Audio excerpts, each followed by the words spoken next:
Good morning. Say good morning. Barito ka lang, hay, tao. Paraya to, paraya. Turo tinamaan mo. Diba, ang ingay ng aming umaga kasi yung bata. Yung bata na to, aga pa nag-ano ng kanyang bike. Magluto ako ng kanyang breakfast.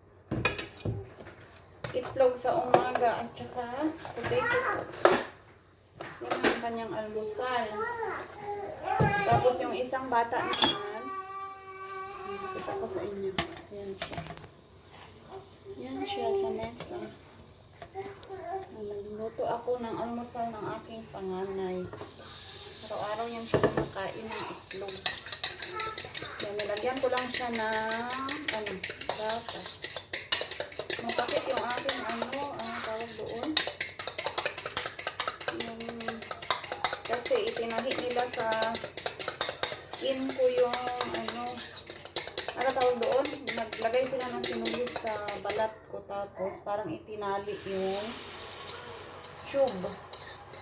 Tinali yung tube. Para hindi siya magalaw-galaw.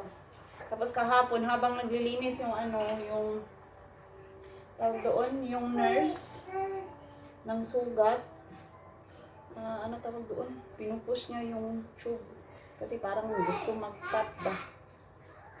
Sabi niya, pwede mo bang tapos kahapon, iyak yung bata. Kwento ko pala sa inyo, ang nangyari kahapon habang naglilinis. Buti na lang yung panganay ko, naglilinis ang aking sugat. Buti na lang yung panganay ko kahapon tulog. Nag-expect ako ngayong araw kasi yun talaga ang booking ko ngayong araw. Kaso lang, sabi niya, pumunta siya dahil hindi siya busy kahapon. Pero usually pag Monday busy daw. Tapos, ang nangyari, sabi niya, nung tinawagan niya, bago siya pumunta, sabi niya, tawagan kita ulit kung kung okay ba ang time. Tapos yun, kahapon pumunta siya, hindi siya tumawag sa akin.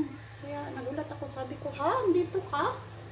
Tapos sabi niya, hindi kasi ako, hindi daw masyadong busy, pero usually Monday busy. Kaya, sabi ko, okay. So parang nagulat ako, yung anak ko na bunso is, kakagising lang niya. Kaya, iyak siya ng iyak kahapon habang naglilinis yung nurse ng sugat ko. Iyak talaga siya the whole time. Medyo matagal-tagal mo, siguro mga 10 minutes. Kaya ginawa ko, binuhat ko na lang si baby. Habang siya naman na niya yung sugat. Yun. Yun ang ganap. Mahirap siya.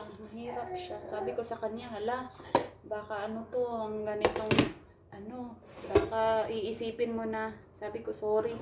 Tapos sabi ko sa kanya, baka sabihin mo na tawag dito, hindi na muna ako mag-aanak kasi yun nga diba si baby na sobrang iyak siya ng iyak kasi yung anak ko na yan, lang ako, wala lang ko saglit, iyak yan siya ng iyak.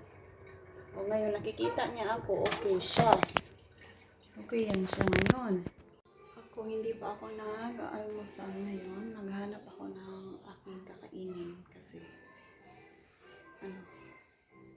nagugutom na ako. Sabi ko hindi ako mag-almusal habang yung anak ko naglalaro sa labas. Tapos yung isa natutulog sa kanyang duyan. Maghanap ako ng aking kakainin. Nag-aaya yung isa na maglaro daw dyan sa sa harap, sa labas. At saka yung bata naman na yan, sa kanyang pram. Uy, bulayin mo tubig! Sabat nga bata dyan.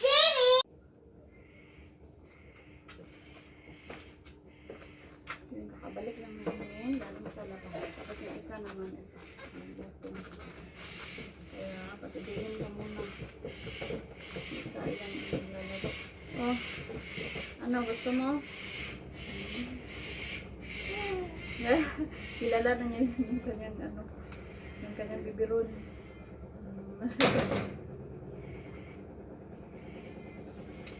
Grabe yung init pero grabe na sila ng grabe. Nagluto ako ngayon ng munggo. Naglalaga ako ng munggo. Tapos, yan ang aming panghalian naman. Kalabasa, tsaka may isda pa ako. Yan ang aming panghalian ngayon eh. Gutom na.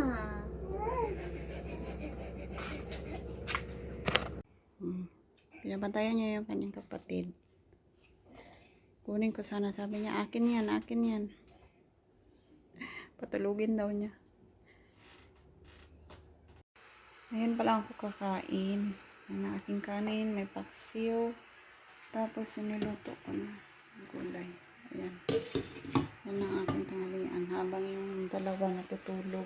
Habang tulog ang anak ko dito sa tabi ko. Natulog ko muna siya. Tapos ako naman nagkaano ng manok ng aming hapunan.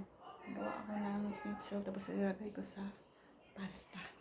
Yan ang aming dinner. Pasta na may schnitzel.